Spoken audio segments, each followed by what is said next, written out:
ଆମ ସଂସ୍କୃତି ଆମ ଗୌରବ। ଆପଣ ଜାଣନ୍ତି କି?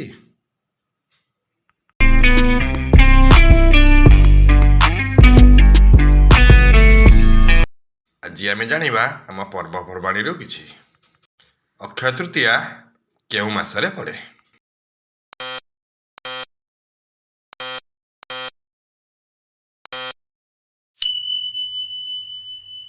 ସଠିକ୍ ଉତ୍ତରଟି ହେଲା ବୈଶାଖ।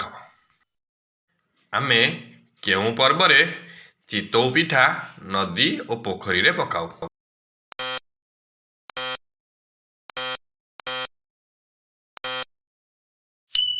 ସଠିକ୍ ଉତ୍ତରଟି ହେଲା ଚିତାଲାଗି ଅମାବାସ୍ୟା। ଓଡ଼ିଶାର କଟକରେ କେଉଁ ସ୍ଥାନରେ ପ୍ରସିଦ୍ଧ ବାଲିଯାତ୍ରା ଅନୁଷ୍ଠିତ ହୁଏ?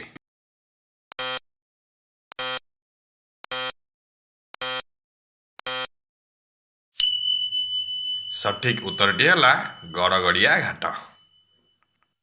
ଧନୁଯାତ୍ରା ଓଡ଼ିଶାର କେଉଁ ସ୍ଥାନରେ ପାଳନ କରାଯାଏ?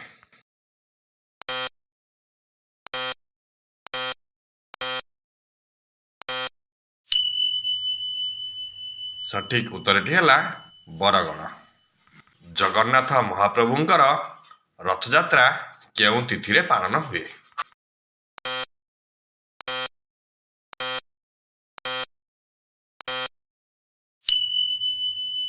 ସଠିକ୍ ଉତ୍ତରଟି ହେଲା ଆଷାଢ଼ ଶୁକ୍ଳ ଦ୍ୱିତୀୟା।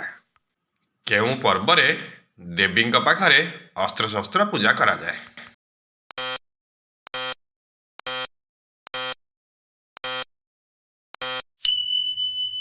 ସଠିକ୍ ଉତ୍ତରଟି ହେଲା ଦଶହରା। କେଉଁ ପୂର୍ଣ୍ଣିମାରେ ବୋଇତ ବନ୍ଦାଣ ଉତ୍ସବ ପାଳନ କରାଯାଏ?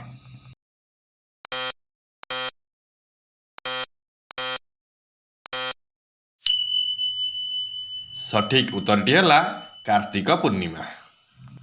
କେଉଁ ଦିନ ସୂର୍ଯ୍ୟଙ୍କୁ ପୂଜା କରାଯାଏ?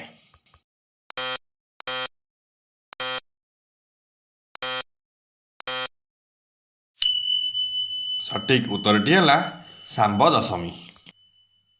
କେଉଁ ପୂର୍ଣ୍ଣିମାକୁ ସ୍ନାନ ପୂର୍ଣ୍ଣିମା କୁହାଯାଏ?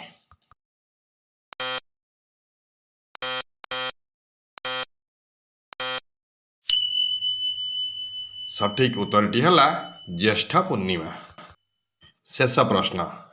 ଠାକୁର ରାଜାଙ୍କର ଅଙ୍କ ଗଣନା କେବେଠାରୁ ଆରମ୍ଭ କରାଯାଏ?